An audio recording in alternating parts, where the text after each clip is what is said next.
小孩月经来了要怎么处理？其实这个也蛮重要，是不是人就要跑掉了？不要跑掉，每次讲到那种大人的性教育，人就要跑掉。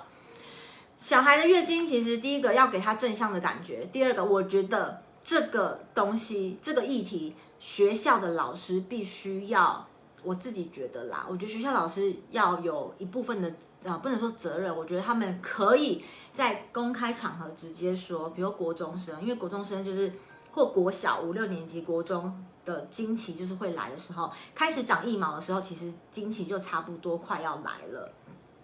那这个时候，你可以跟小孩讲说，你也许如果你的小孩开始长腋毛了，你可以跟他预告说，也许过不久你就会有月经。那月经是什么呢？月经就是我们身体子宫每个月都会准备一个房间给未来的宝宝。那这个未来的宝宝呢，他每个月都会增厚，因为他要有养分去养那个宝宝。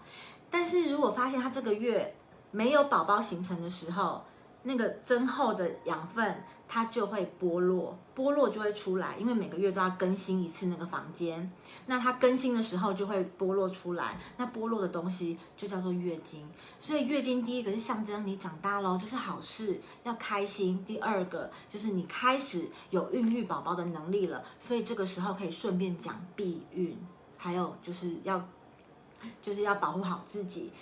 第三个。我觉得学校老师可以讲的是，因为有些男生会因为女生拿卫生棉或什么就开始嘲笑或干嘛的，这是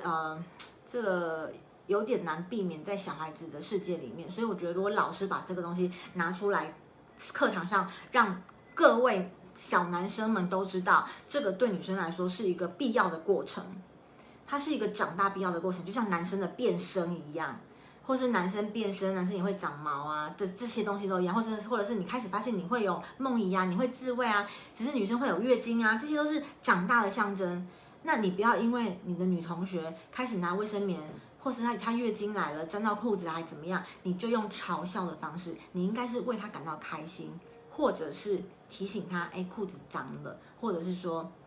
反正就是不要用嘲笑的方式这样子，那或者是在她月经还没有来之前，假设他那个小朋友，他看到妈妈平常有在用月经那个卫生棉的时候，其实这个时候也可以跟他说，你未来某一天也会跟妈妈一样有这个时候，那这个时候你就可以顺便跟他说。当然说的程度就看你跟你小孩之间的关系。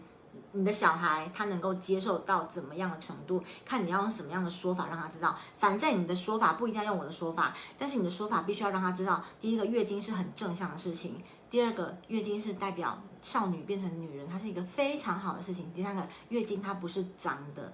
它是因为要为了迎接宝宝，它是一个很神圣的地方，在子宫里面。第四个，请他要保护好自己，因为这个时候代表他开始有孕育宝宝的能力了，但是他现在的身份、现在的年龄不适合生一个宝宝，所以更要保护好自己。这个时候就是性行为，或者是你们大家长辈所说的那种不好意思的性教育的时候了，这样可以理解吗？好。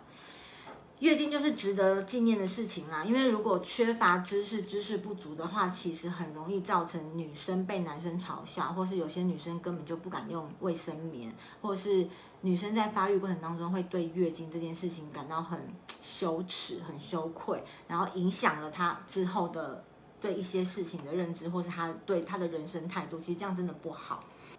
我觉得在跟小孩说话的时候，你要用眼睛，当他问你问题的时候。我自己还蛮重视这件事情的，就是我在跟人家讲事情的时候，你的眼睛必须要看着对方的眼睛，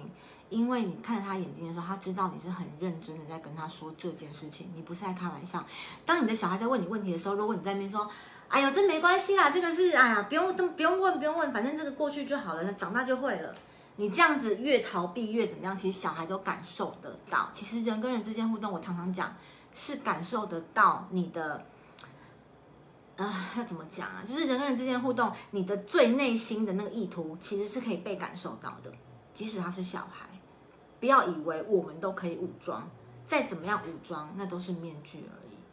大家都看得出来那个是面具，心可以看到，眼睛看不到的真实，但是他不会讲出来，你只能用感受的。所以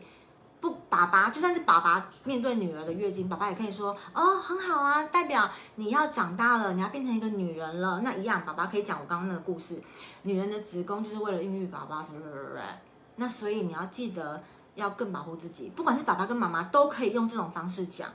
很正常的让他知道，你用很正常的方式讲出去，他就会很正常、很健康的接受这样的知识。当他来的时候，他反而不会觉得怎么样。